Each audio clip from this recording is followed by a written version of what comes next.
Бүлэг 31. Хурандаа Фицвильям ааш хараншин бүхний багтлыг төрүүлэх бөгөөд энэ хүн ирсэнтэй холбоотойгоор Розенгийн амьдралын нэгэн хэвийн хэмнэл өөрчлөгдөж сэргэн гэдэгт авхаанаар итгэнэ.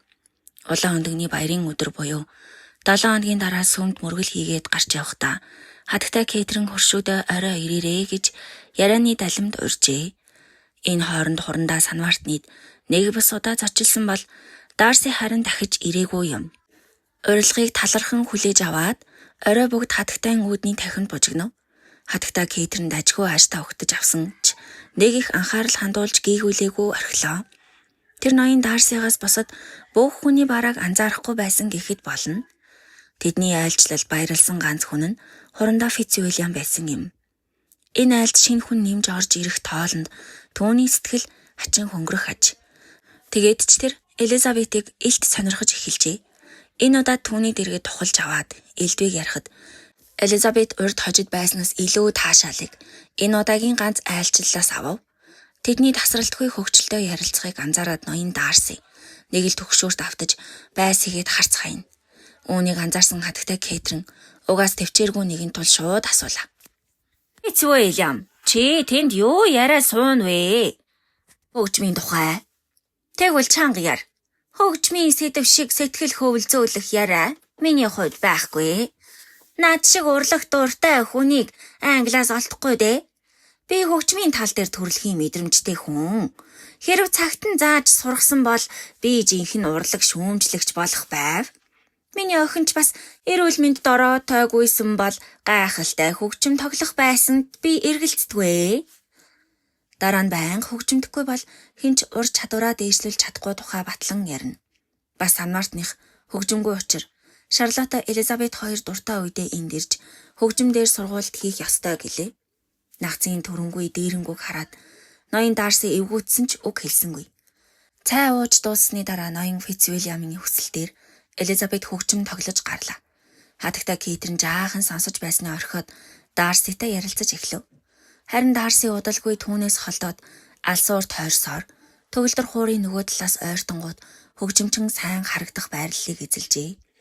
Элизабет түүний шилжилт хөдөлгөөнийг анзаарсан тул эхний боломж гарангуут асуув. Ноён Дарси, та намайг айлах санаатай юу? Таны дуу гайхалтай тоглолтыг би мэдгч тэглээгээд би тоглохоо зогсохгүй шүү. Угаас гүжүү зантай тул бусдын юу бодох хэлхийг би тоодоггүй юм. Тэгээд ч зориг намайг хурцлж байна. Таныг андуурлаа гэд би сандрахгүй. Яагаад гэвэл миний хорон санааны тухай ярианда та өөрөө ч итгэхгүй байгаа. Би таныг таньж мэддэг болоод удлаа. Заримдаа санаандгүй санаагаа тунхаглаж наригдгийг тань мэдэлгүй дээ. Үүнийг сонсоод Элизабет чанга инээснэ. Хурандаа Фицвильям тандан.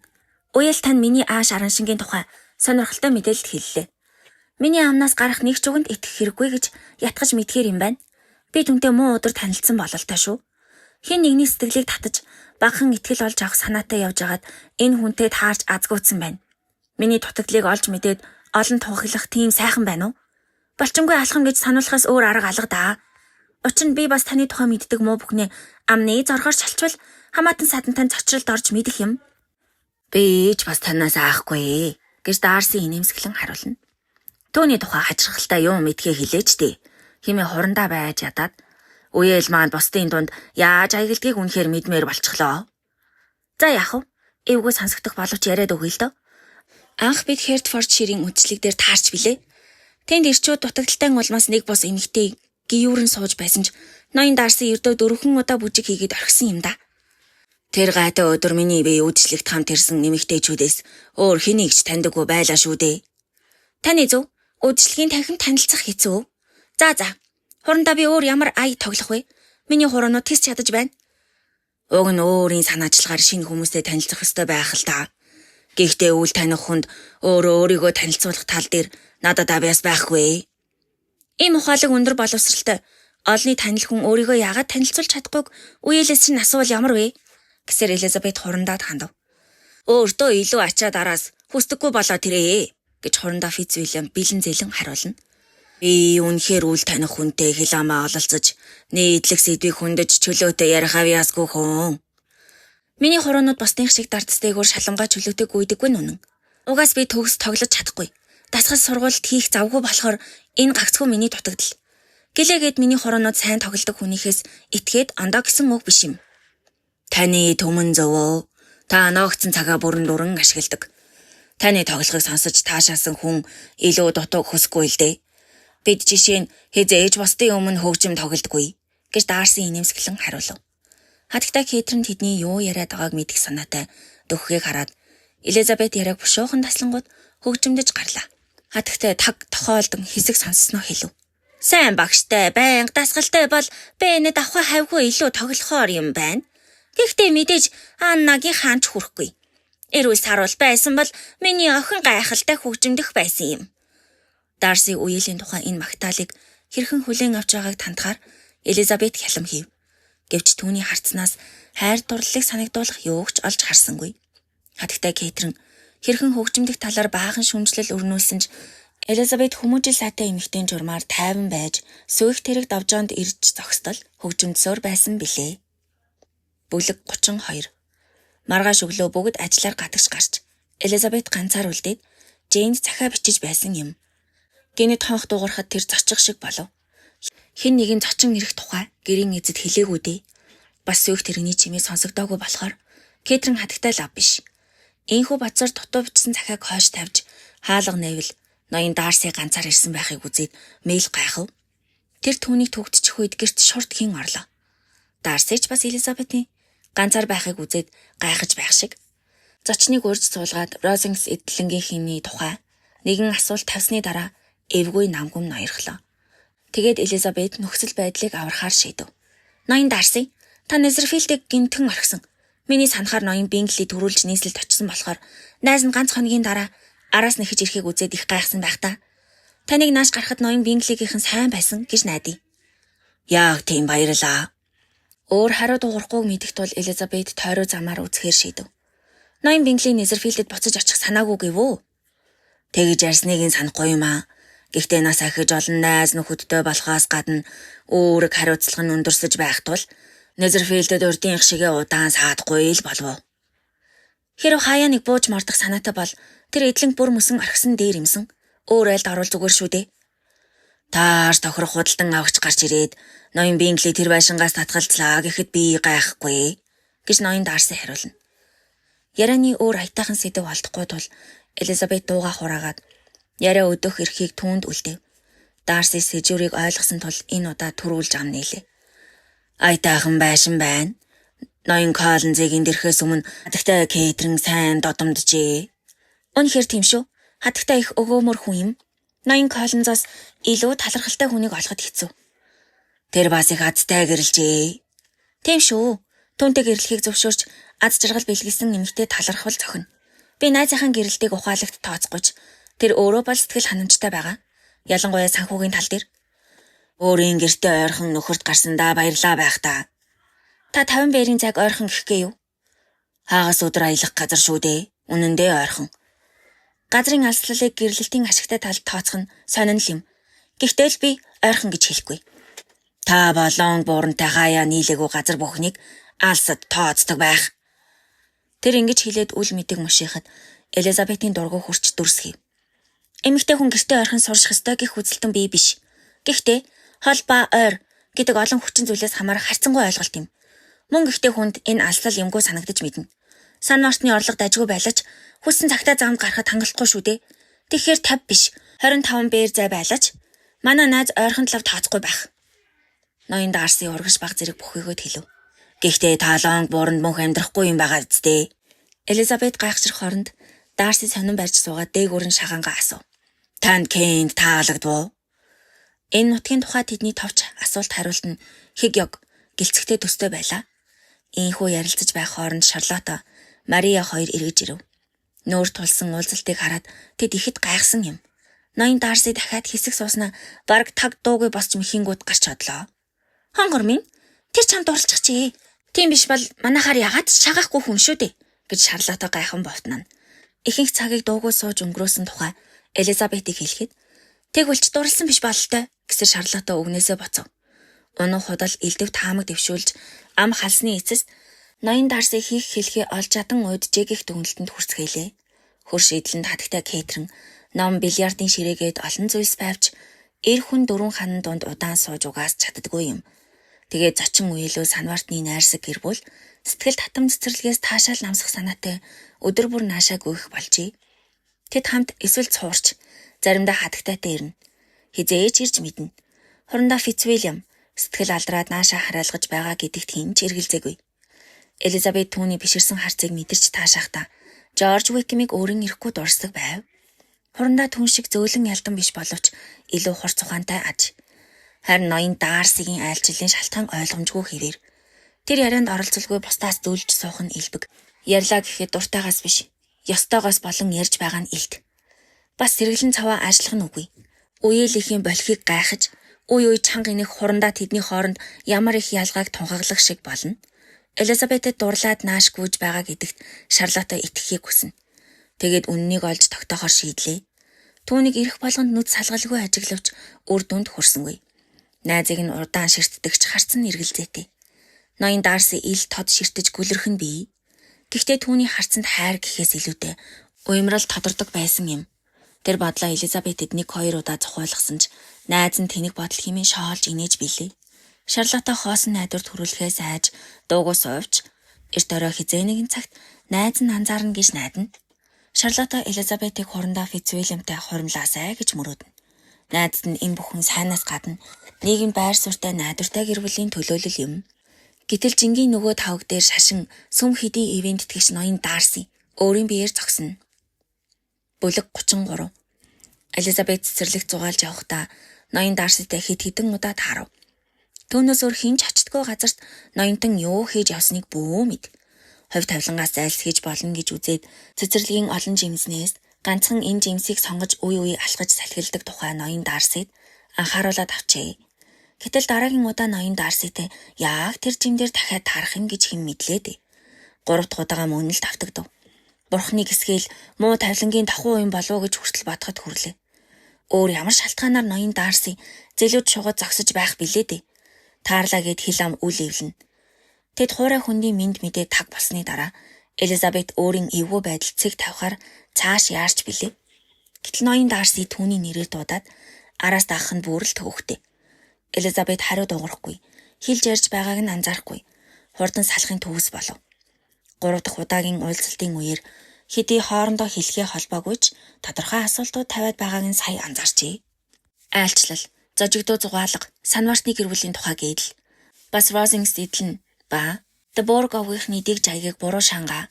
Хэрэв Элизабет дараагийн удаа Кентэд дахин зочилбол яг тэр эдлэнд буух болно гэж ярив.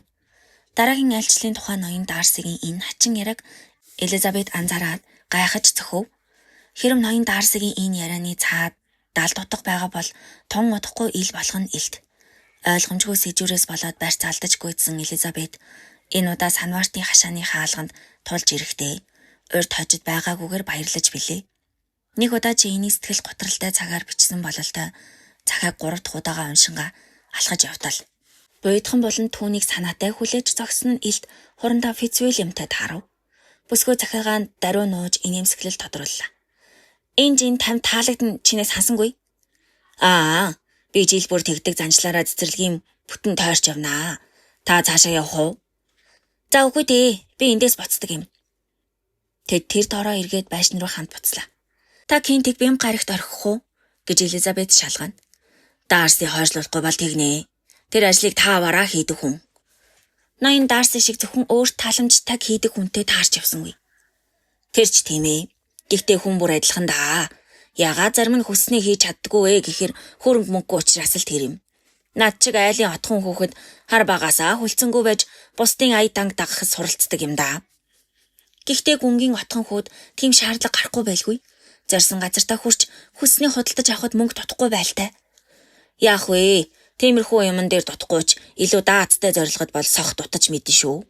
Жишээ нь айлын отхон хүү сэтгэлээ дагаж ихнэр авч чадахгүй. Гэхдээ сэтгэл нь чинэлэг эмэгтэй тэмүүлбэл андах хэрэг тийм үү? Манай хүрээнийхэн хангалуун амьдралаас хэтэрхий хамааралтай болохоор хайрын төлөөгөд мөнгнөө сатгалзаж жигших хүн бараг гарахгүй. Та арай энэ бүхнийг надад зориулж яриад байгаа юм шийд дээ гэд Элизабет улаасна. Гүнгийн отхон хүү ямар үнэтэй хэлээдэг өөч? Хурандаа бас тоглоом шоглоомоор хариулснаар энэ сэдвийн таларх яриад дуслаа. Гэхдээ Элизабет яриаг яаран сэргэв. Гарын дор хүнтэй байхын тулд ноён Дарси таныг замд авч гарсан бололтой шүү. Уг нь өөртийн тийм хүнтэй болохын тулд эхнэр авчихвал зүгээр юмсан. Гэхдээ одоохондоо охин дүүгээ өөрийн үзмжээр залж зааварлаж яваа тул эхнэрийн хэрэггүй ч гэж мэдэх юм. Би ч бас Дарси авхан асран хамгаалагч юм шүү дээ. Нэрээ юу? Асрамжуулагч тань их төөг уддаг уу? Угаас залхуу авханаар яршигтай. Гэтэл дээрээс нь Дарси удмих гэхээр хэцүү байх та. Ууганд орно гэж байхгүйц. Хурандаа Фицвилем түүнийг гайхан харж байснаа. Дарси авахтай хамт байх тийм хэцүү төвхтэй гэж яагаад бодсныг асуув. Уг нь би түүний тухай тийм юм муу юм сонсоогүй л дээ. Тэр бүхэл тун эвсэг гэж сонссон юм бэ.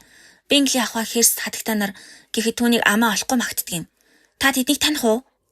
Багсагаа. Ахын Дарсигийн найз шүү дээ. Нэрээ тийм. Ноён Дарси ноён Бинглид их дотн байдаг. Санаа их тавьдаг шиг санагдсан. Яах вэ? Санаа тавих заашгүй шаардлагатай үед бол тэгдгээ. Жишээ нь сая наашаа ирж явахдаа Бинглид тус хүргэсэн тухайгаа ярьж байна лээ. Ямар тус вүлээ? Надад хэлээч дээ. Би загас шиг таг дуугүй байх болно. Яг Бингли гэж нэрийг нь хэлээгүй л дээ. Гэхдээ ярианаас нь би тэгэж таасан юм. Ямар тааш тэр найзаагаа ягаад ч хүсэнгүй ашиггүй гэрэлтээс аварсан гэж байсан. Өөр тодорхой юм яриаггүй. Энэ хэрэгт яагаад оролцох болсон шалтгаанаа ярьсан уу? Миний ойлгосноор цаад бүсгүйхэн эсрэг ямар нэг хүчтэй үндэслэл байсан. Элизабет урд гарч алхахдаа харуулсан гонсоож явлаа. Хурандаа түүний гайхан ажиглаад сэтгэл санааны гинтийн өөрчлөлтийн шалтгааныг асуув.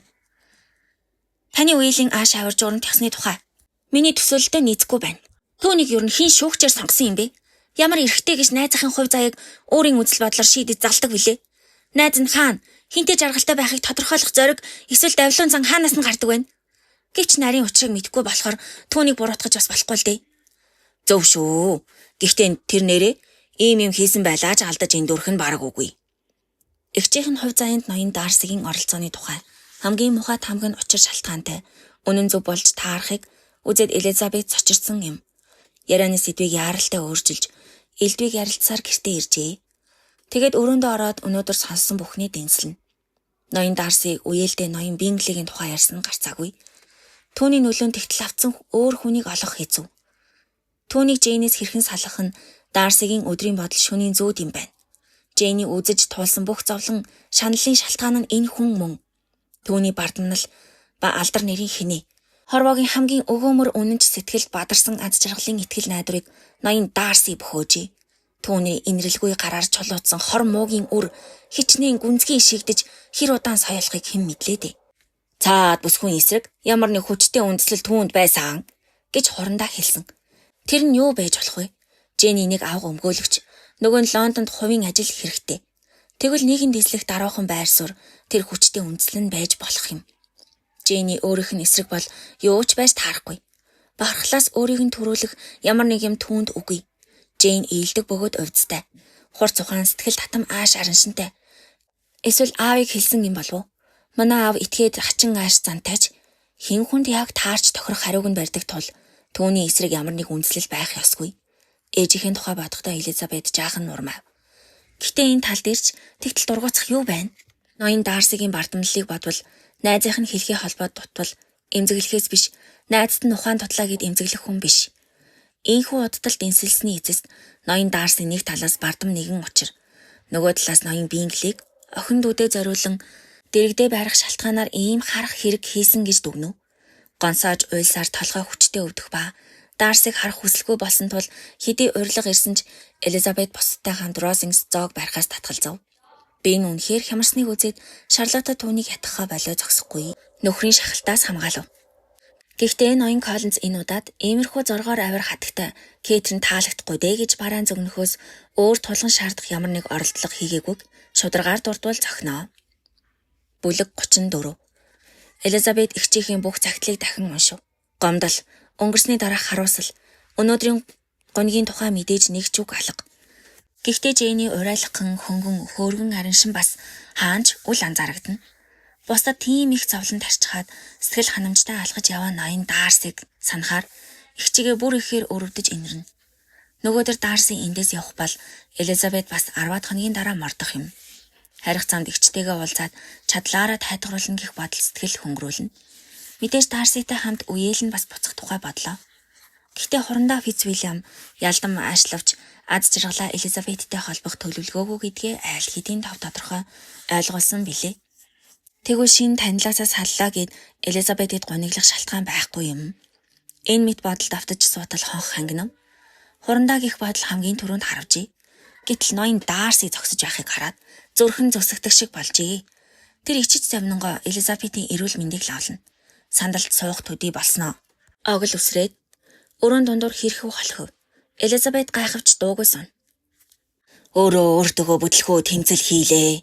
Одоо надад юу ч тус болохоос өнгөрсөн. Сэтгэлээ цаашид барьж дийлэхгүй. Танд хичнээн халуунаар дурлснаа хэлхийг зөвшөөрөөч дээ. Хэмин Элизабет руу дөхөнгөө амьсгаа тавцсан ярьж гарав. Элизабет хичнээн цочирдож гайхсныг хэлэх аргагүй. Дав хийж, улааж, твдэж ам ангаасан ч нэг үг гарсангүй. Ноён Дарси түүний энэ байдлыг харин сайн ухтал гэж ойлгоод Элизабетийг хичнээн удаан, хичнээн хүчтэй хайрлаж дурлсан тухайга чин сэтгэлээс ярьж гарлаа. Тэр өөртөө итгэлтэйгээр айдуу зөөлн тасралтгүй ярина. Гэхдээ сэтгэл зүрхээ уудлахын хажуугаар өөдгөө үгсийг бас унгах хажээ. Энэ үед түүний амар хайр биш, бардамнал ярьж байв. Өөрийн илүү давуу ба Элизабетийн дорой байр суурийн тухай дурдж амжив. Уул суурьтай харилцаа тогтоё гэхэд өмнө нь хөндлөсөх угсаа гарал, байр суурь, гэр бүлийнхний гих мэд саа татхрын тухай ярьснаар Элизабетийг бүр гомдоож гүйцлээ. Бүсгүй хичнээн дургу хүрвч өөрөөс нь болоод галзуу дурлаж чадах эр хүн дотроо талархахгүй байж чадсангүй.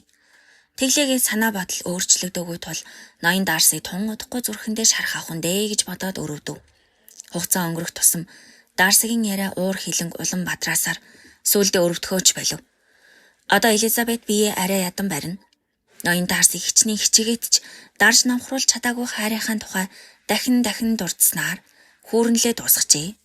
Тэр ингэтэл зовсон болохоор Бэни тавхаа сэтгэлээ түүнд өгнө гих халуун найдвараа эцэст нь дуулгалаа.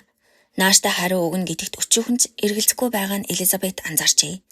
Ноён Дарси үг нь дотор богших догтлол, муу завинлыг ярих атлаа. Алганд айл хэдийн атгсан ялалтын тухай ярьж байгаа хүн шиг царайлна. Энэ байдал мэдээж түүний эсрэг үйлчилсэн нь мэдээж. Түүнийг ярьж дуусангууд Элизабет босч зогслоо. Иймэрхүү тохиолдолд нөгөө талын өгөх хариу заавал ижил төстэй байх албагүйч мэдээж хайраа илчилсэний төлөө юуны өмнө талархах ёстой. Гэхдээ миний хувьд тань талархах сэтгэл үннээс төрж байсан бол даруй илэрхийлэх нь мэдээж. Даанч би тэгж чадахгүй дээ. Таны зүрх сэтгэлийг эзэмдэх санаа зорилго надад хизээж байгаагүй. Тэгээд ч та сэтгэл дотносныхоо төлөө өчнөө зовлон шанал амсжээ. Би хувьдаа хин нэгэнд зовлон шанал авчрахыг хүсдэггүй хүн. Ямар тааж таныг удаан шаналж зовоохгүй гэж найдаа. Өнөөдөр та сэтгэлээ нийлээгээд айлэрт миний зүрхэнд үүсч бэхжсэн дургуутслыг өөрчлөх нь юу бол? Ил зоохны тавцан тохиолдоод Элизабетийг нүдээр идэх ноён Дарси амнаас нь унах үг бүрийг гомдолтой залхина. Энэ хоромд түүний гайхшрал ба гомдлын аль нь илүү хүчтэй байсныг хэлж мэдэхгүй юм. Хилэнснээс болоод царайнд цайгаад эдэс бүрэн энд сонссондоо итгэхийг хүсэхгүй эсэргүүцнэ. Энэ бүх зөөд биш гэж итгэх хүртэл өөрөө өөртөө тэмцэлдэг шиг болов. Ноён Дарси хэсэг дуугүй зогсоход Элизабет айсандаа хөрөх шахлаа. Эцэст нь тайван царайлахыг байдгаараа хичээх ноён Дарсигийн бөглөө дороо дуу сонсогдов. Ийм хариулт сонсон чинээ сансангүй. Та яагаад татгалцсан хариуг ийм тоомсоргүй чулууд нь вэ? Харин би танаас яагаад зүрх сэтгэл, оюун ухаан, зарчмынхаа эсрэгээр надад дурлсан тухайгаа ярьж, намайг яагаад гутаанд оромжлсныг би асуумаар байна. Таны авар миний үйл тоомсрлыг цагаатах босоо. Гэхдээ үнэхээр тоомсоргүй хариулсан ба шүү дээ. Хайртай эгчийн минь аз жаргалыг үр дүггүй хийсэн хүний саналыг хүлээж авна гэж та бодож яаж чадваа? Ноён Дарсигийн нүүр улааж цайвч яриаг тасалсангүй. Таны тухай аль муухайгаар бодох бүх шалтгаан надад бий. Миний эгчийн тал дээр гаргасан таны шудраг бос сэтгэл зөрөхгүй үйлдэлийг зөвтгөх нөхцөл байхгүй. Байх ч учиргүй. Тэднийг салгасан цорын ганц зэвсэг нь та өөрөө байсныг ноёнтон өгөөсгөж чадахгүй. Нэгийг нь олны дунд хөнгөн хийсвэр ихэрхүү гих нэр хоч зөөхөд хүргэсэн. Харин нөгөөг нь хий хоосон мөрөөдлөхийн төлөө түмний тухай болохоос аргагүй байдалд оруулсан. Энэ бүхнийг та гардаж хийсэн. Ноён Дарси гимшиг нь бүү хэл тайван тоомжиргүй ширтгийг Элизабет анзаарлаа.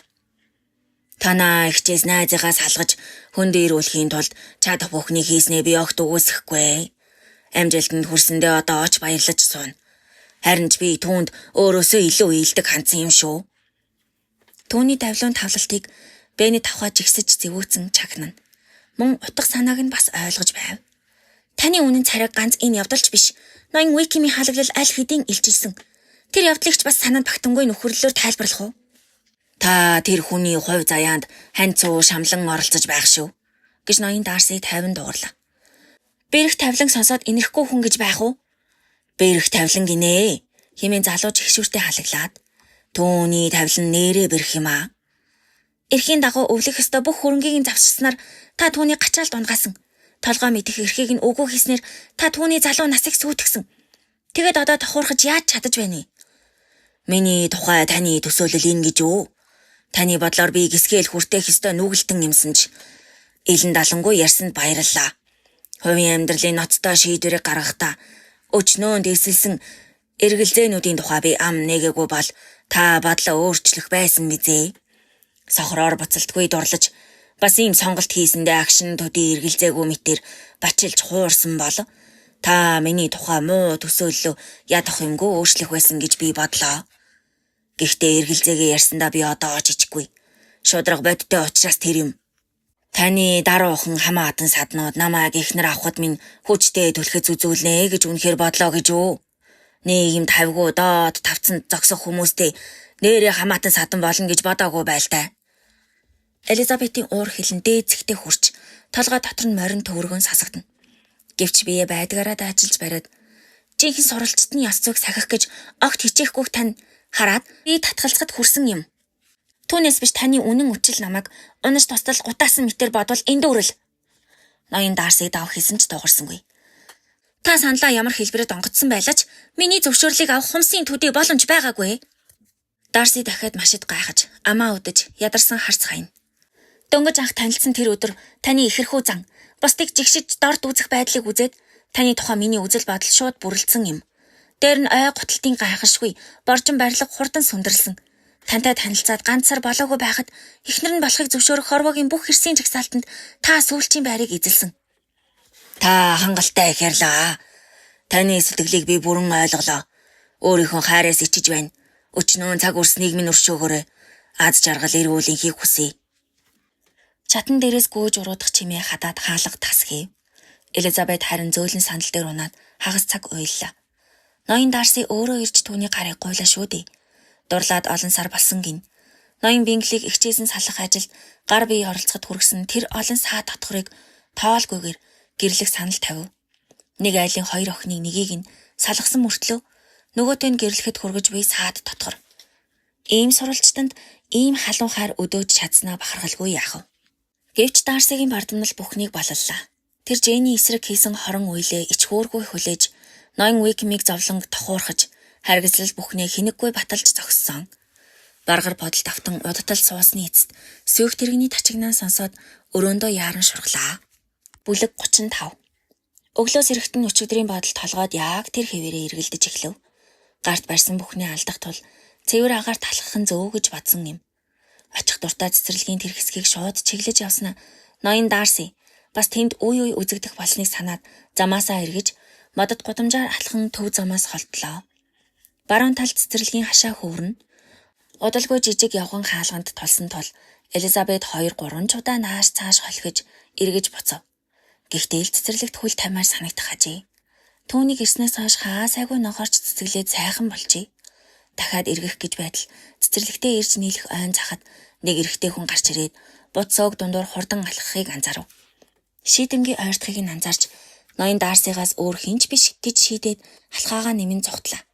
Гэвч өнөөхөр илүү хурдан алхах тул удалгүй Элизабетийг анзаараад нэрээр нь дуудлаа. Ноён Дарсигийн дуу мөн байв. Ягаад ч юм хөл нь хүслийн эсрэг хөдлөөд буцаж ирэв. Дарси хүлэн зогсож байгаад захиа өгөнгүүд ихэмсэг хэллээ. Би таны гарч ирэхийг хүлээсээр ойд их худлаа. Та энэ захиаг уншиж тус болохгүй юу? Тааламжтай юм уншихгүйгаа мэдвч дугтуг задлахад дотроос нь жижиг үсгээр жирэлэгсэн 2 хуудас дүүрэн захиа гарч иржээ. Элизабет модод гудамжаар алхангаа тэрхүү захиаг уншсан юм. Розинг сэтлэн өглөөний 8 цаг. Өчигдөр таныг ой гутгад хүргсэн хайр дурлал болоод хамтын амьдрал зохиох гуйлд энэ захианд байхгүй тул айж имэлгүй уншаарай. Таны уур хилэн ба шаналлыг бадраах хүсэл надад үгүй. Бидэн хоёр аз жаргалын тухай уул үндэсгүй найдварч энэ захианд байхгүй. Бидний бие биедээ хэлсэн үгс мартагдахгүй удах биз. Ухамсар минь ийм юм хийхийг надад тулгаагүй бол би өд барин сууж захаа бичихгүй байсан юм. Таныг шударгаар дүгнэж бас өчөөхөн ч гэсэн инрээсэ гэж хүснэм. Та өчигдөр намайг 2 юмд буруутгасан. Миний хийсэн алхмуудын жинхэнэ шалтгааныг олж мэдэнгүүт тулгсан ялаа татаж авнаа гэж найдаа. Миний найз Бингли Хертфордширт тур амьдрахдаа олон хөөрхөн бүсгүүчүүдийн дундаас танаа ихчийг онцлохыг би мэдээж анзаарсан. Гэхдээ өөрөө үдшилэг зохиох тэр гайтай оройг хүртэл би нэг их ач холбогдол өгөөгүй юм аа. Бингли угаасаа урд нь хин нэгэнд байс хийгээд л дурладаг байв. Тантай бүжиглэх аз тохиосон тэр орой нутгийн хүмүүс Бингли ба танаа ихч хоёрын сууй тавихыг өнөө маргаашийн хэрэг мэтээр хүсч хүлээж байгааг ноён Уильямын ярианаас би олж мэдсэн.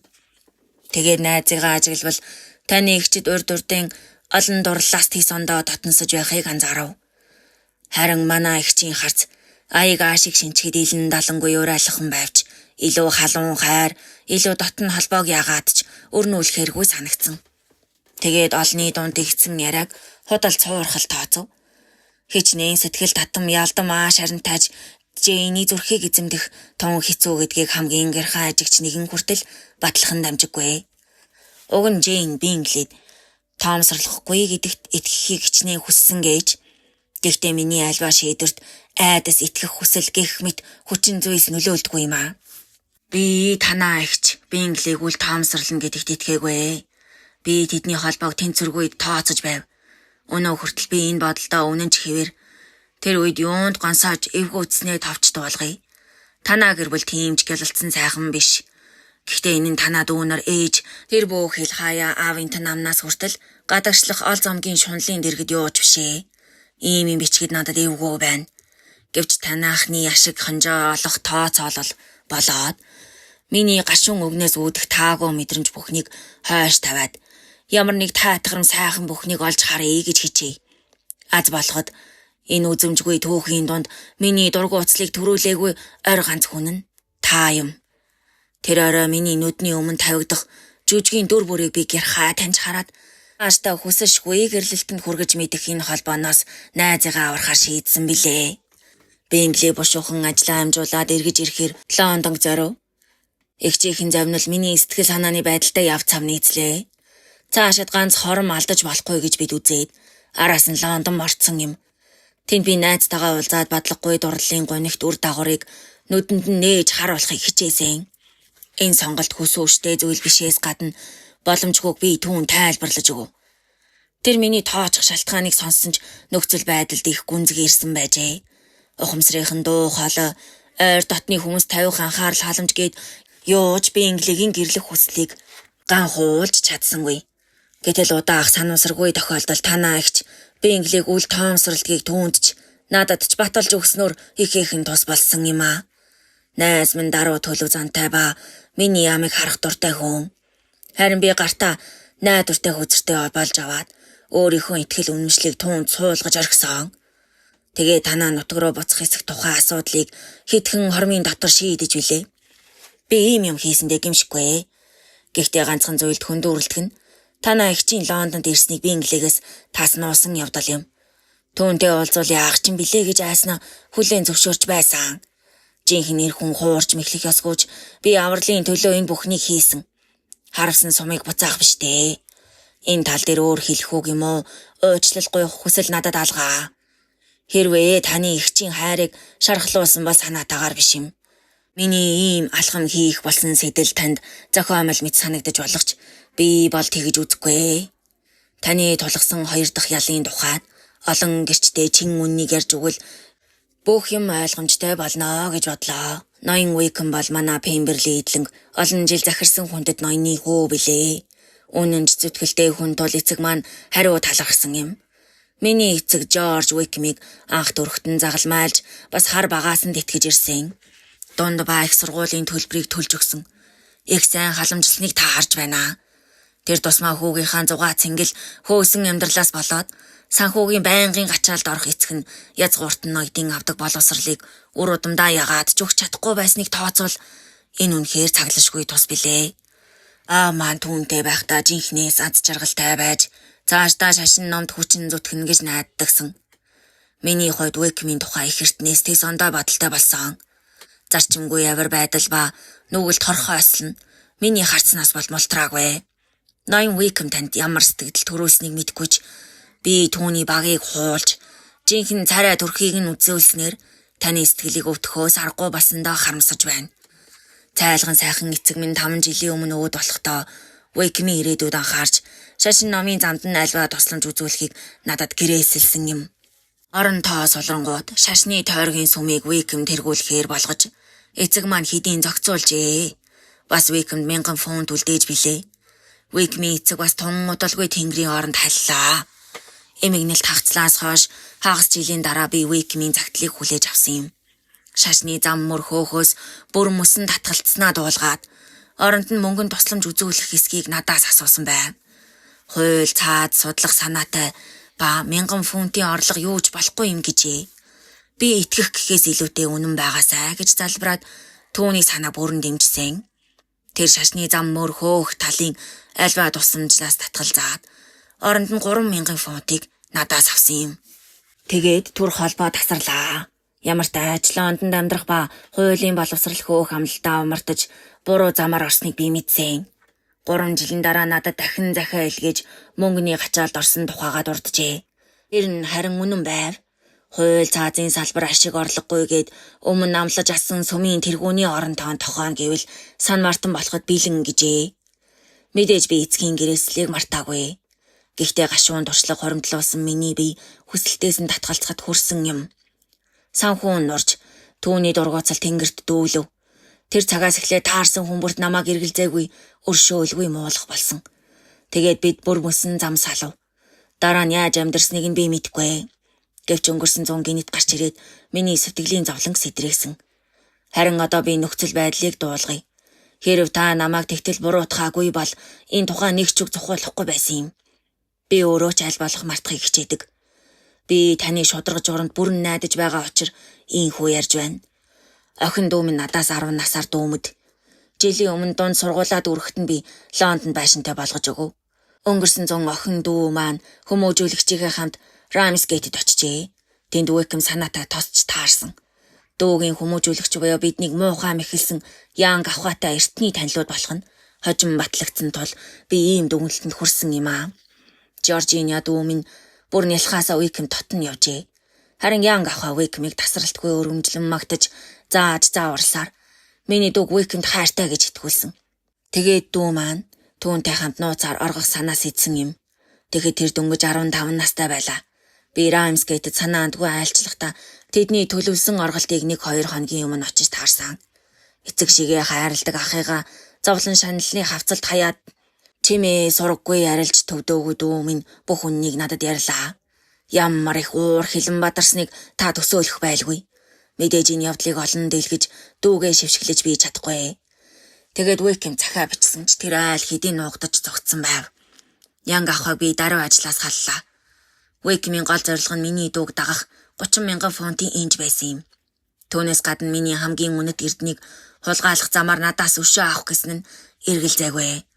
Бидний хутгалтчхаад байгаа нөхцөл байдлын бодит үнэн л ийм байна. Та итгэх аваас ноён Уикмийн тал дээр намайг дахиж буруутгахгүй гэж найдая. Ямар аяг ааш гаргаж, ямар хэлбэрээр таны сэтгэлийг хордуулсныг мэдгүйч тэгэж чадсан гэдэгт би харин эргэлзэхгүй. Та юу ч мэдгүй хон түүний ярианд итгэхээс аргагүй. Тэгээд ч тийм сайхан залууг ийм бузар хэрэгт хэн яаж сэжиглэх билээ дээ. Өчигдөр би хүчтэй зочирдоод хэлэх ярихаач мэдхээ болсон. Миний бичсэн бүхнийг хурандаа Фицвилиам гэрчилж чаднаа. Миний ойрын хамаатан саднаас гадна урт удаан хугацааны үнэнч нөхөрлөл ба асран хамгаалах эрхийнхээ дагуу тэр бүх үннийг мэдэж буй. Та надад ой гутаж явдгаас болоод итгэхгүй байлаач түүний үг нь бол итгэх байх. Яг энэ шалтгаанаар миний дурдсан бүхэн үнэн болохыг баталгаажуулах үүднээс энэхүү загтлыг бичлээ. Бурхан таныг инэрэг баяртай Дарси гэжээ. Бүлэг 36. Элизабет ноён Дарсигаас цахиа гардахдаа өчигдрийн саналаа цаасан дээр буулгасан байх гэж бодсон юм. Гэтэл ийм загтал ирсэн тул хичнээн шунамхай уншиж сэтгэлд ямар их зөрчилдөөн үүснэ нь ойлгомжтой. Дарсиг энэ буруугүй гэдэгтээ бат итгэж байхыг үзээд гайхав. Гэхдээ энэ тайлбарын цаана ичингүүр л нуугдаж байгаа нь илт. Нэг өгүүлбэрийг гарчраглангаа дараагийн өгүүлбэрт чунах тул их анхааралгүй уншиж билээ. Игчийг нь Бинглийг тоомсорлоогүй гэж бичсэнийг үзээд хөгийн худал гэж уурсна. Бингли Джейн хоёрыг хэрхэн салгасан тухай унших үед Элизабет хитрхи хийрхэж хэлэгнэв. Мөн Дарси хийсэндээ огт гэмшээгүй байхыг үзээд хорсолдоо мушиила. Ер нь энэ захианаас гэмшил биш, ихэмсэглэл хан хийн. Уг бүрийн ард бардамнал ихэмсэглэл оршино. Ноён Уикмийн тухай хэсгийг уншихдаа твдэж гансарч зүрхэн ёг хийв. Энэ бичсэн бүхэн худлаа байгаасаа гэж дотроо залбирна. Уншиж дуусангууд гүйт сайн ойлгоогүй атлаа цахаг базаад дахид хизээж задлахгүй гэж өөртөө тангаргалжээ. Тэгээд хосгийнгүй. Даанч хаашаад зүгтэж чадалгүй үрчхэр захааг дахин дэлгэлээ. Ямар ч тааж грэслийн тухай хэсэг хүртэл Дарси Уикм хоёрын яриа яв цав таарч байв. Тэгээд цаашаа хоёр тийш салааллаа. Хэрв Дарсигийн бичсэн үнэн гэж үзвэл тэр ямар ч гин зэмгүй хүн болж таарахаар юм. Дарсигийн бичсэн бүхэн худал гэдгийг нотлох ямар нэг өөр баримт байхгүйг тэр саналаа. Хертфорд ширийн хувааранд ирэхээс өмнө Уикмийн амьдралын тухай юу ч мэдгүй шүү дээ. Гэтэл түүний ааш авир, дуу хоолой аяг нь ихээхэн ёс суртахуунтай нэгэн мэт харагдуулдаг нь үнэн. Тэгэд Элизабет ээлдэг найрсаг өгөөмөр гэм нүгэлгүй зан арын шингийн жишээг Уикмээс ичнээ олж харах гэж оролдов. Загтал дурдсан олон жилийн залхуурал нүглийг няцаах сайн сайхан чанарыг хайлаа. Харамсалтай толгойд юу ч орж ирсэнгүй. Дахиад сайн уншвал хэрэв итгэхгүй аваас хурандаад хандахыг Дарси өөрөө зөвлөсөн байна. Харин хурандаагийн үнэнч шударгын тал дээр эргэлзэх юм алга. Хэрэв энэ бүхэн худлаа байсан бол Дарси түүний нэрийг гэрчээр татаж барин 50 дуртахгүй нь ойлгомжтой. Тэгээд Уикмтэй анх уулзаад өрнүүлсэн яриаг үг үсэггүй дурсав. Гэтэл урд анзаарч байгаагүй нэг юмыг саналаа. Яагаад дөнгөж танилцсан үл таних авахад ийм нандин нууцаа дуртаяа дэлгэсэн байдаг билээ. Зовлонгийн тухай дэлгэх түүний болох яриа бас уг үйлдэлийн зураг дөнгөж одоо анзаарсан нь гайхмаар. Тэр ноён Дарситэй нүүр тулахаас эмээхгүй хэмээн саймширч байснаа. Үдшилэг зохионгууд нь зогтож алга болсныг санав. Бас нэг юмыг саналаа. Бингли Дарси нарыг энэ нутгаас явах хүртэл нандин нууцаа ганцхан Элизабетэд ярьсан билээ. Харин тэднийг далд оронгууд амны уншлага болгосон. Бас талыгаач ноёны ясыг үндэлцүүлэхгүй тулд хүүг нь муулахгүй гэж байснаа умартаад хэлхийн муухагаар хэлэх болсон. Тэгээд тэр хүний оролцоо бүхнийг тис ондоо нүдээр харав. Кинг авахыг эргүүлж эхэлсэн нь ой гутам сувдаг алхам байж. Гаднаа инж тоохгүй царайлж амтад олзыг өмгөхөр улаарах чигшүүрт адгуус болж харагдав. Бас Элизабеттэй тогтоосон түүний харилцааг зөвтгөх үндэс алга. Эсвэл тэр Элизабетийг арвин инжтэй гэж эндүрсэн байх. Эсвэл сонгосон олз бүрийг өөртөө татансуулдаг чадвартай додисэн юм байлгүй. Царайлаг худалчийг өмөрөх хүчин цас шиг хайлав. Энэ бадарчны тал дээр бол найзынх нь ухамсар ариун гэж Бингли нэг удаа хэлж байсныг хүртэл гинэд саналаа. Уикмтэй ихэд ойртож татансан атал зарчимгүй хуурмаг итгэлгүй ёс суртахуунгүй хүн гих Дарсигийн олон буруутгалыг няцаах ямар нэг имийг түүнээс олсонгүй. Уг нь найз нөхдөд түүнийг үнэлж магтдаг.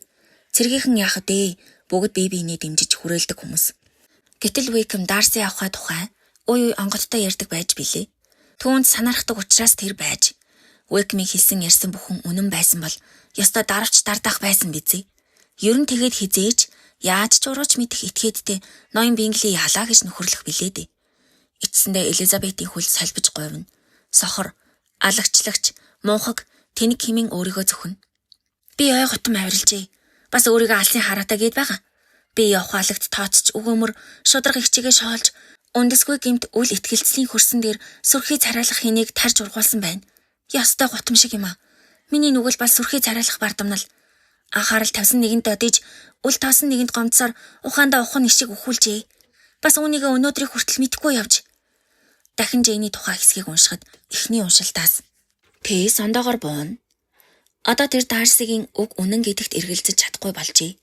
Джейни Бинглид хайртайг огт мдээгүй гэж тэр бичсэн байна. Тэгээд сайтар бодвол их чинь хүчтэй хайр, дотнослоо хизээж хэл гаргадаггүй бөгөөд энэ бүхэнтэй энэ тэнцэн урайлахган харилцдаг шүү дээ. Энэ чинь жинхэнэ хайрын тухай хүмүүсийн хэвшмэл ойлголттой нийцэхгүй нь мэдээж. Гэр бүлийг нь гомдмоор бичиж дурдсан хэсэгт хүрээд дургуутсал нь ичингүүрлэр солигдов. Тэгээд үнэн үгэнд бот нэргүүллээ. Үдшилгийн үеэр хэрэ ба гэр бүлдээ анх танилцахдаа ноён Дарсигийн харсан бүхэн түүний ухамсарт хүчтэй уул мөр үлдээсэн байж. Мэдээж цахианд өөрийг нь болон эгчийг нь магтсныг мэдэрсэн. Джейни зовлон шаналл гэр бүлийн гишүүдийнх нь ааш аврын үр дагавар болохыг бас Жэйн тэр хоёрын нэр хүнд арилхааргүй сэвцсэнийг дөнгөж сайн ойлгоод газрын гавар ормоор санагдав. Модод гудамжаар 2 цаг хөлхөж, бодох бүхнийг бодож, дурсах бүхнийг дурсаж, өнгөрсөн ба өнөөг нь өөр өнцгөөс харуулах энэ аимшигт эмгэнэлт нэргэлтийг давах гэж хичээв. Эргэж ирэхдээ юу ч болоогүй хүн шиг тайван амгалан харагдахаар оролдоно. Түүний эзгүүд хөрш ноёд хоёул дараалан альчилсан тухай дуулгав. Ноён Дарсын сайндаа 2 минут суусан бол хурандаа харин түүний эргэж ирэхийг хүлээж бараг цаг гаруй садчихъя. Тэр бүхэл явж хайх шахсан гин. Элизабет харамсан дүр эсгэвч уулзааг үедээ дотроо баярлана. Одоо тэр цахианаас өөр юу ч тохоо болжээ. Бүлэг 37. Хоёр залуу ноён маргааш өглөө нь Розенсийг орхив. Ноён Колин салах яс хийж мэхийхээр тэднийг отож эртхэн гадаа гарч зогслоо. Тэгээд ноёд эрүүл саруул өөдрөг цог чавхлантайгаар буцаж одсон тухай баярт мэдээг авчирв. Бас хамаатан саднаа үдээд сэтгэл хямрах хатагтай Кэтрин ба Деборг авхаа нарыг тайтгаруулахаар өдөржин хөрш эдлэн рүү гүйлээ. Нэг удаа эргэж ирэхдээ эрхэм дээдсийн сэтгэл нээрээ гүн хямарсан тул хөршүүдээ бүгдийг нь зоогт урсан тухай дуулгав. Хэрэв өөрөө хүссэн бол одоо хатагтай Кэтринний бэргэн болох гээд хажууд нь сууж байхгүй юу? Хэмээн Элизабет өөрийн ирэхгүй бодов. Хатагтай яаж твдэж дургуулах байсан бол хатагтай Кэтрин мэдээж зочдын тухай сэдвэр яриагаа эхэлнэ. Амт нөхдөө салах тоо олонд наад шиг ихээр сэтгэл эмзгэлдэг хүн байхгүй дээ. Тэр хоёрт би үнэхээр дотн байдаг юм. Тэд ч ялгаагүй надад дотносоод явахыг хүсэхгүй байсан. Хонгор хурандаа төвчээр заасан бол Дарси харин ч хамгүй хямарлаа. Тэр Розенс их нэг шиш тасчээ гэд хатагтай санаа алдав. Өдийн зоогийн дараа Элизабетийн умирсан байдлыг хатагтай анзаарч өөрийн зүгээс тайлбараа аль хэдийн хийлээ. Та ээжтэй захиа бичиж энд нилээд саадах хүсэлтэйгээ дуулгачхаа. Хатагтай Коллинз таныг үлдвэл баярлана. Таны найрсаг уриалган талархъя. Гэхдээ би дараагийн бэмд гарагт нийслэлд байх ёстой юм. Би таныг энд 2 сар саатна гэж найдсан юмсан. Би 6 сарын ихээр хот орох ёстой. Тэр үе тэргэндээ дайгаад авч явж болох юм аа гэж хатагтай Кэтрин сэтгэл дундуур өглөнө. Танд баярлаа.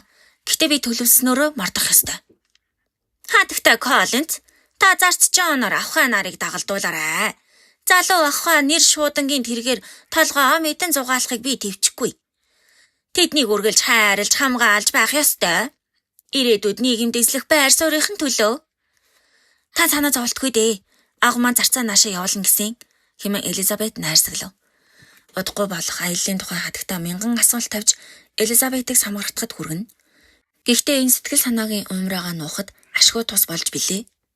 Элизабет Дарсигийн цагтлыг уг үсэггүй цээжилжээ. Тэгээд бичсэн хүнийхэн талаарх бодол санаа эрс өөрчлөгдөнө.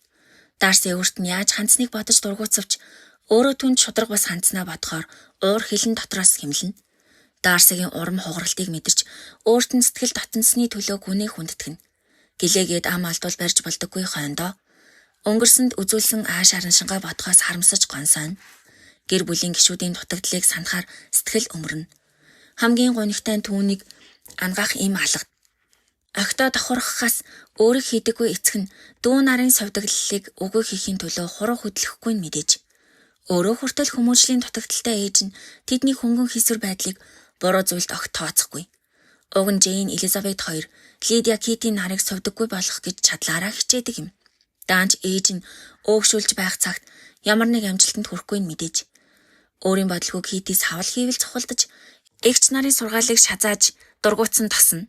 Эрх дураар тоомжиргүй зантай Лидия эгч нараа огт сонсохгүй. Тэд муухаг залхуу шунамхай болон өсчээ. Ойр хавтан цэргийн нэг дарга байгаа цагт самуурч сэтгэнсээр байх болно. Жэйний өмнөөс сэтгэл өвдөж байв. Ноён Бингли ямар ч гин бурууг мэдснээс хойш эгчин тэр хүнийг эргэлт буцалтгүй алдсан гэхээс өвдөлт улам ихээр мэдрэгдэнэ. Бингли чин сэтгэлээс дурлаж хайрлсан үнэн байжээ. Найздаа хитрхи итгэснээс өөр ямар нэг гин буруу түүнд алга. Гэр бүлийн гишүүдийн хомхой шунал ба харлагнаас болоод Жэйн ямар их алс ирээдүйдээ сайхан хайрыг алдав та. Дээрээс нь ноён Уикмийн өөдгөө анишин нэмэгдснээр Элизабет урайлгхан ааш зангаа аль хэдийн гээв. Сүүлийн 7 хоногт хөрш хатагтай анхнаар их ойр ойрхон зочлоо. Мартахын өмнөх оройг хатагтай Кэтринд өнгөрөв. Хатагтай айсуу аяллаа тухай нэгтэлт шалгааж, ачаагаа хэрхэн боохыг зааж, даашинзыг зохих ёсоор иххийг хатуу сануулна. Мария хатагтайхаас эргэж ирэнгүүт Өглөө боож бэлдсэн ачаагаа задлаад хатагтаан завраар дахин эвхэж янзаллаа. Хатагтаа Кэтрин аян замын өрөөл айлдаад дараа жил айлчлахыг өрөв. Деборг авахаа харин уг дуугүй гараа сунгаж билээ. Бүлэг 38. Өглөөний цайны цагаар ноён Коллинз өдөлтийн үгсийг уурсгана. Элизабет авахай. Та манад айлчилж харамгүй ханамж хайрлаа. Даруухан байшин амьдралын энгийн хэв маяг жижигхэн өрөөнүүд цөөн ам бүлтгээс гадна олны дунд бараг ордоггүй гэд манай өргөө гэрт тань шиг залуу авахад амьдрал төвчшгүй уйдгартай санагдсан бизээ. Гэхдээ би таныг таатай байлгахын тулд боломжтой бүхнийг хийснийг ойлгоно гэж найдаа. Элизабет энд өнгөрөөсөн 6-7 хоног баяр баясгалангаар дүүрэн Шарлотогийн дэргэд байж түүний халамж хайрыг амсаж айлчлалын сэтгэл татан байсныг дурдаад найрсаг зочломхой зангийн төлөө гэрийн эзэн талархна. Үүнийг сонсоод маш их баярлаж байна. Аз болгоод би таныг шилмэл дээдсийн дунд оруулсан. Розенксийн эзэнхтэн ачаар манай гэрийн гондоо орчноос байсхийгээ салж байв. Түүний нөхөрлөл үнэхээр хэн бүхэн далдаад байхгүй бурхны хишиг юм. Хөрштөөгөө хичнээн ойр татан байдгийг маань бас хатагтай бидний хичнээн ойр орхон урахыг та анзаарсан байлгүй. Хоёрхан алхам газарт ийм ачлал ивэлт хүн байгаа цагт манай ах гих даржин айл гэрт альва гачаал юуч биш юм да. Ингэж хэлээд ноён Коллинз бүр байдгаараа огшиж хэсэг зур яриагаа таслахад хүрв. Та нутагтаа бидний тухай хамгийн сайхан мэдээтэй очноо гэж найдаа. Хатагтай Коллинзыг ивэх, хатагтай Кэтрины өдөр тутмын анхаарал халамжийн гэр чинь та болсон. Таны найзад сайхан тавилан ноогцсон гэдэгтээ та санал нийлэх байх. Танд удахгүй гэрлэж бас ийм аз жаргал амсаасай гэж өрөө.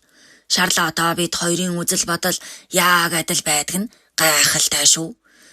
Шаран шин мэдрэмжгээд бүгд ижил төстэй. Бид хоёр бие биенийхээ төлөө бүтээгдсэн бололтой. Элизабет Шарлотог ийм хүнтэй хамт орхих гэж байгаадаа сэтгэл өвдөнө. Гэхдээ найз нь хувь заяагаа өөрөө сонгосон. Шарлотод харин гэрийн эзэгтэй байх нь таалагдаж буй бололтой.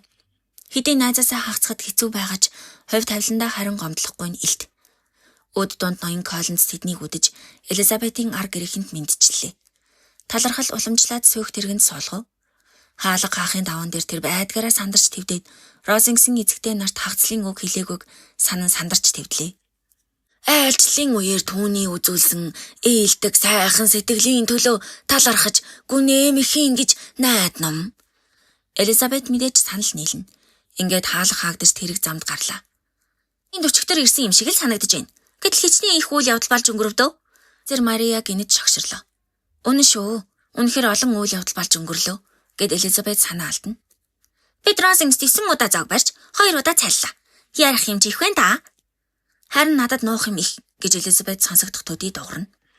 Замдаа нэг их ам халалгүй явсаар 4 цагийн дараа ноён Гарднерийн хаалганд тулж ирэв. Джейн гаднаа сайхан харагдана. Бэргэн ирч тэр хоёрыг бөөгзөөлөх тул Джейний сэтгэлд юу болж байгааг мэдэх боломж гарсангүй. Ингээд эгчдөө хоёр лонг бурн руу хамтдаа буцлаа.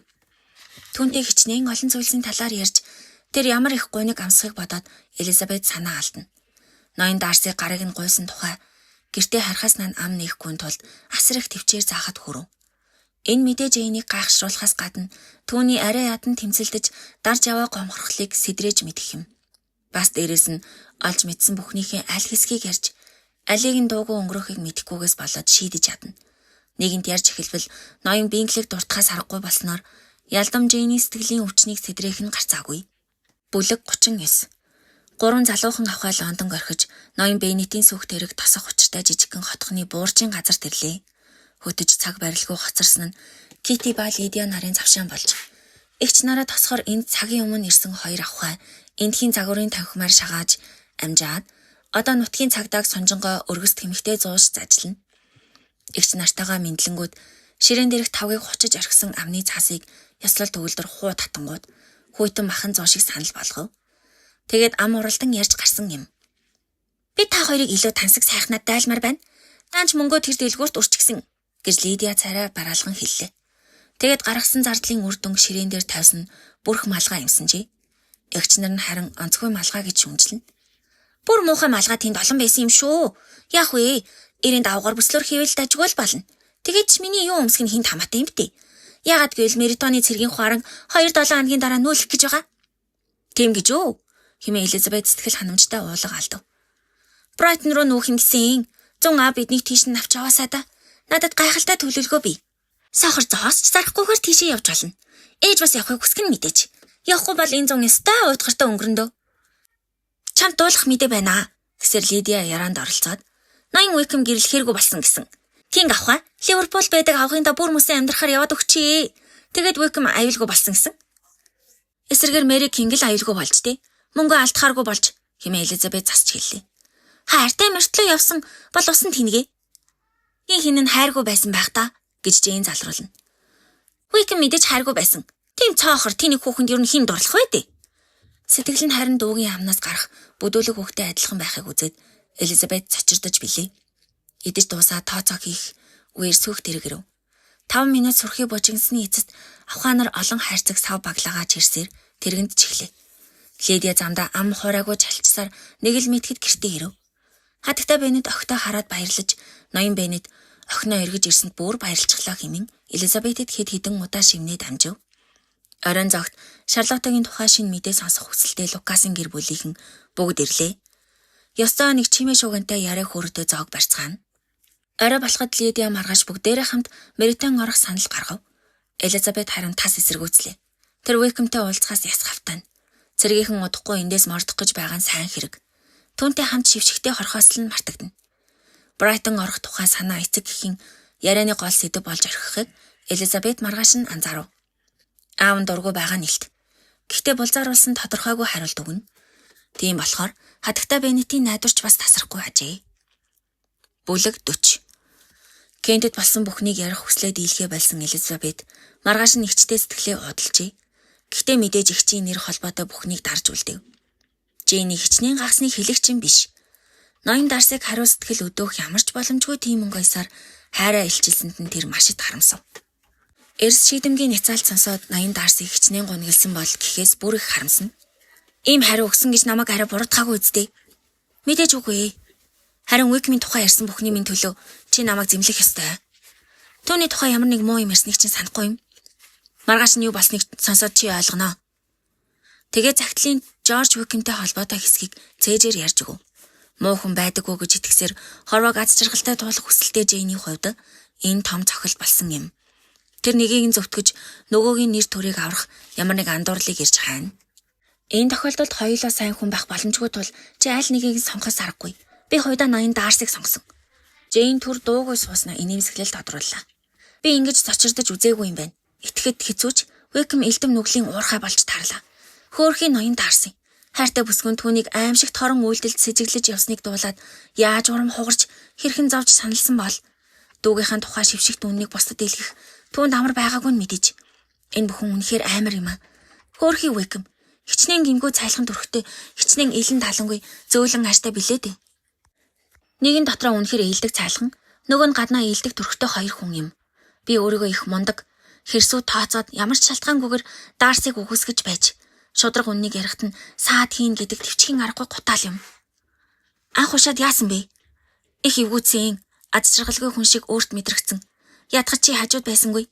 Урд өмнө миний гаргаж ирсэн ааш авир бүхэн сүрхий царайлах хинэ сул дорой сэтгэл ба тэнэглэлээс үүдэлдэг хилээд өгөх Жэйн минь дэргэд байгаагүй. Би чамайг их үгүүлсэн. Ноён Уикмийн сэдвэр ноён Дарсыг тийм муухай зүйлс ярьсан нь харамсалтай. Одоо энэ бүгд худлаа болж таарлаа. Энэ бүхэн миний төөрөгдөл мухаглалын гай. Гэхдээ чамаас асуух нэг юм байна. Уикмийн үнэн нүүр царайг босод илчлэх үү? Үгүй юу? Жэйн хэсэг дуугүй суснаа бодлогошрон хэлв. Түүн тэгтэл аимшигтай хандаж болохгүй байхаа. Гэхдээ чи өөрөө юу гэж бодож байна? Ноён Дарс дүүгийнхаа тухай баримтыг хинт ч дэлгэлгүй нууцлахыг гуйсан. Гэтэл энэ баримтгүй ярианд хинт ч итгэхгүй. Манай эндхийн хүмүүс ноён Дарсгийн тал дээр хүчтэй төөрөлдсөн болохоор бараг тийм хагсан түүний сайн хүн гэдгийг хүлээн зөвшөөрөхийн оронд өөрөө өгөхийг дээр дүүцэх байх. Уикэм удахгүй эндээс явна. Тэгсгээгээд мартагдах биз. Усанд хайсан чулуу шиг алга болсон хүний араас хил ам хурцлаад яах ч юм бэлээ. Энэ бүхэн хизээ нэгэн цагт өөрөө аяндаа илэрнэ. Чиний түмэн зөв шүү. Нүглийг олноор шүүлгвэл ирээдүйд итгэж найдах итгэл найдварыг үгүйх юм. Айл хэдийн гимшид өөрчлөхийг хүсч яваа ч юм бэлүү. Түүний зөвхөрөнд барж болохгүй. 2-7 хоногийн турш цээж дарсан хүн тачаанаас Элизабет инхүү салав. Гэхдээ өөр нэг нууц үлдлээ. Ноён Бингли хичнээн халуунаар хайрлаж дурлаж байсныг ихчдээ дуулгаж зүрхэлсэнгүй. Хувь заяа Элизабетийг цээжиндээ чулуутай амьдр гэж тулгаж байх бололтой. Хэрв хайртай хоёр үннээ өчиж, учир зүгөө албал тэр дараас хохрох юм. Тэгээд Джейнийг сэмхэн ажиглана. Эгчин сэтгэлдээ Бинглийг хайрлсан хэвээр тул туйлын аз жаргалгүй байхаж Бингли өөрт нь хайргүй байсан гэж бодовч өөрөө харин сэтгэл зүрхээрээ хайрлана. Түүний насны хүн хайр сэтгэлийн асуудал дээр хөнгөн хойсгонохгүй ажээ. Бинглийг нандиннан дурсаж босод эрчүүдээс дээр тавих юм. Үүр далтсан аз жаргалаа зүрхээ зүсч үзээгүй хайрын гунгаар бусдыг хэмжих болжээ. Нэг удаа ээж нь Элизабетаас асуув.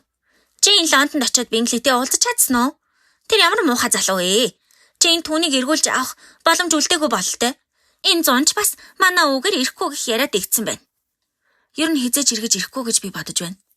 Ирэхгүй бол тэр л биз.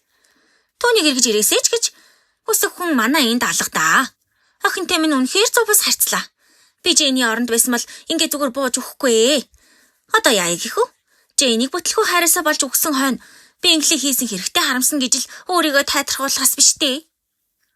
Элизабет түүний энэ хачин тайтгаргалыг хуваалцсангүй. Тэр Коллинзууд аятай сайхан амьдарч байгаа гэлөө. Шарлотто их арвч хямч гэх юм билээ. Эхийгээ дуурайсан харамч нарийн хүн байх нь. Тэд тооцоо алдахгүй хүмүүс. Гач алд хизээж орохгүй. Аав их чинь өөд басны дараа манай эдлэн гартаа яаж шалуухан оруулах тухай л ярьдаг үз. Миний дэргэд лав яриаггүй. Мэдээж чиний дэргэд юу гэж ярих билээ дээ. Авах ирэхгүй юм авбал тэрл үз. Миний хувьд хин нэгний гэрээлснийг авах нь булааж авснаас илүү ичхүүртэй.